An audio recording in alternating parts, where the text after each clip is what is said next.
विचार कीजिए, जब हमारा जन्म हमारी मर्जी से नहीं होता, हमारी मृत्यु हमारी मर्जी से नहीं होती, तो उसके बीच की अर्थव्यवस्था हमारी मर्जी से कैसे हो सकती है।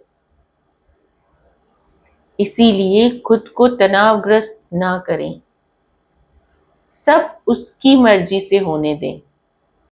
जिस दिन आप अपने भीतर के कूड़े कचरे को निकालकर बाहर फेंक देंगे, उस दिन विराट परमात्मा आपके भीतर प्रवेश करने के लिए आतुर हो जाएंगे।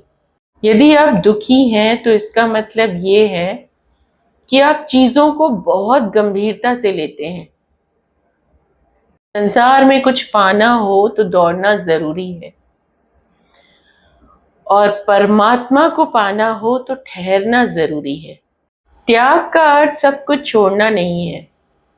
त्याग का अर्थ होता है जाग कर देखना कि मेरा कुछ है ही नहीं, छोड़ूं कैसे। दिमाग को खूब पढ़ाओ, पर दिल को हमेशा अनपढ़ रखना, ताकि ये भावनाओं को समझने में हिसाब किताब ना करे। माँ बाप के साथ सुलूक आपकी वो कहानी है जो आप लिखते हैं, और आपकी संतान उसे पढ़कर सुनाती है। जो चीज तुम्हें रुलाती है, असल में वही तुम्हारा मोह है। जब तक आपको ये दिखाई न दे कि मेरे दुख का कारण मैं स्वयं हूं, तब तक दुख से छुटकारे का कोई उपाय नहीं। दूसरों को बदलने में अपनी ऊर्जा को बर्बाद मत करो। अपनी पूरी ऊर्जा स्वयं को रूपांतरित करने में, स्वयं को निखारने में लगा दो। तुम्हारा रूपांतरण बहुत सारे लोगों की मदद कर सकता है। तुम्हारे तर्क किसी की कोई मदद नहीं कर सकते। कायाकल्प तभी संभव है जब मन पूरी तरह से हर सोच से खाली हो। जो जितनी सुविधा में है वो उतनी ही दुविधा में है। जब आप ये जान लेते हो कि अच्छा और बुरा दोनों के कर्ता आप नहीं हो, तब मोक्ष के द्वार खुलते हैं।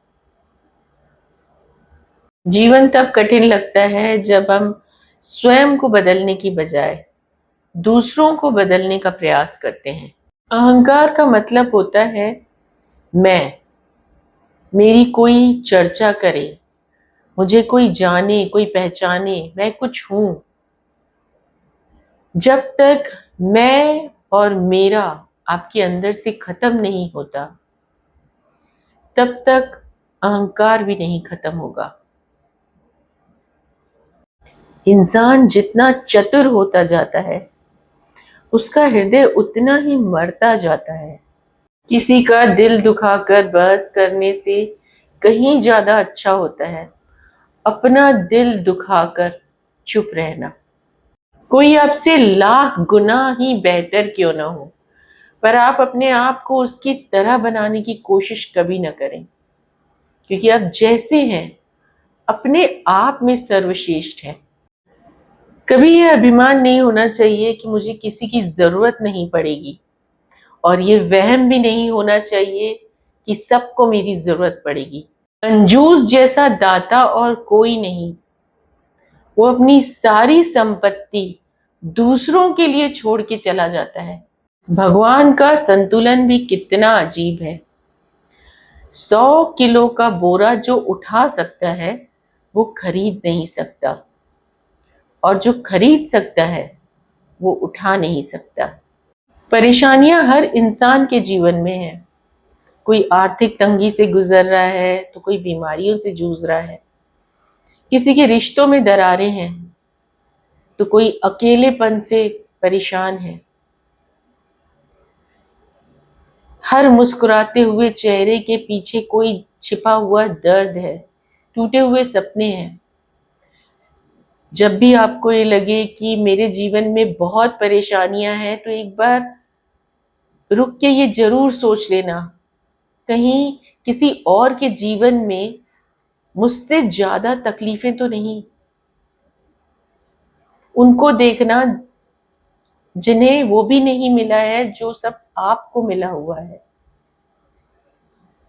हम जीवन में छोटी छोटी परेशानियां आती हैं तो रो देते हैं, लेकिन कभी उनकी तरफ देखा है जो एक वक्त की रोटी के लिए तरस जाते हैं, जिनके पास सर छुपाने को जगह नहीं है, जो बिस्तर पे पड़े हुए ऐसी बीमारी से जूझ रहे हैं जिसका कोई इलाज नहीं है, फिर भी वो मुस्कुराना नहीं छोड़ते। इसीलिए हर हालत में ईश्वर का धन्यवाद करें। जो हमारे पास है किसी और के पास तो उतना भी नहीं है। हर छोटी बड़ी चीज के लिए कृतज्ञ रहें, धन्यवाद कहें ईश्वर को। कृतज्ञता एक ऐसा गुण है जो हमारे अंदर पॉजिटिविटी को बढ़ा देती है। हम जब भी हर छोटी बड़ी चीज के लिए ईश्वर को धन्यवाद कहते हैं तो वो सुख हमारे जीवन में और बढ़ते जाते हैं। कंप्लेंट्स करना बंद करिए, दूसरों के साथ अपनी लाइफ को कंपेयर करना बंद कीजिए, हर वक्त शुक्राना कीजिए मालिक का जो भी उसने दिया है।